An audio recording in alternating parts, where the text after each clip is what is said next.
জন্মের পর মাকে হারানোর ছোট্ট বানর পাঞ্চকুন।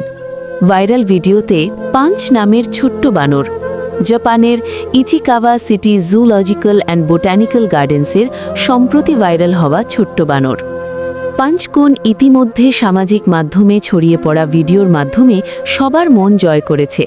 ভিডিওতে দেখা যায় সে একটি নরম খেলনা ওরাং-ওটাং সবসময় সঙ্গে নিয়ে ঘোরে।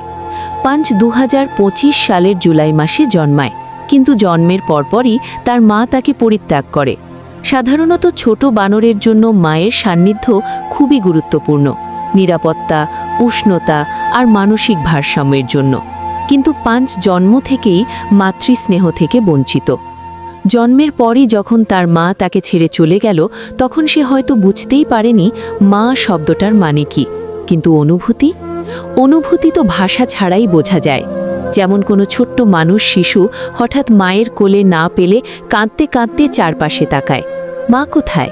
ঠিক তেমনি পাঞ্চও হয়তো চারপাশে তাকিয়েছিল।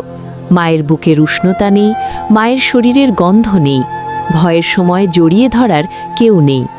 মানুষের জীবনে মা হারানোর বেদনা কেমন, যেন ভিড়ের মাঝেও একা হয়ে যাওয়া, যেন রাতে হঠাৎ ঘুম ভেঙে গেলে বুঝতে পারা ডাকলেও কেউ আসছি বলবে না।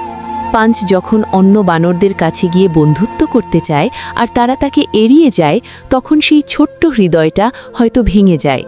ভিডিওতে দেখা যায় সে বকাঝকা খাওয়ার পর সে তার নরম খেলনা ওরাং-ওটাংকে জড়িয়ে ধরে, যেমন কেউ পুরনো ছবি বুকে চেপে ধরে, কেউ বালিশ ভিজিয়ে ফেলে অশ্রুতে।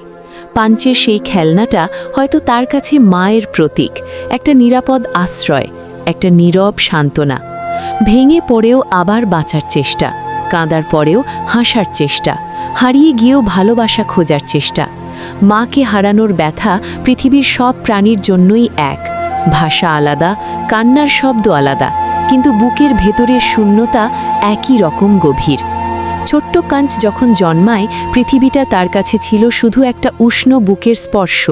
কিন্তু সেই বুকটাই যখন হঠাৎ হারিয়ে গেল, যার গন্ধে ঘুম আসত সে নেই, যার স্পর্শে ভয় কেটে যেত সে নেই। পাঞ্চ হয়তো প্রতিদিন ভোরে ঘুম ভেঙে কয়েক সেকেন্ডের জন্য ভুলে যায় মা নেই, তারপর বাস্তবতা আবার ধাক্কা দেয়। মানুষের মতোই তারও হয়তো ভিতরে একটা প্রশ্ন জাগে, আমি কি যথেষ্ট ছিলাম না? মা যখন সন্তানকে ছেড়ে যায়, কারণ যাই হোক, সন্তানের ছোট্ট মন প্রায়ই নিজেকেই দোষ দেয়। পাঞ্চের খেলনা ওরাং-ওটাং, ওটা শুধু একটা খেলনা নয়, ওটা তার অসম্পূর্ণ আলিঙ্গন, ওটা তার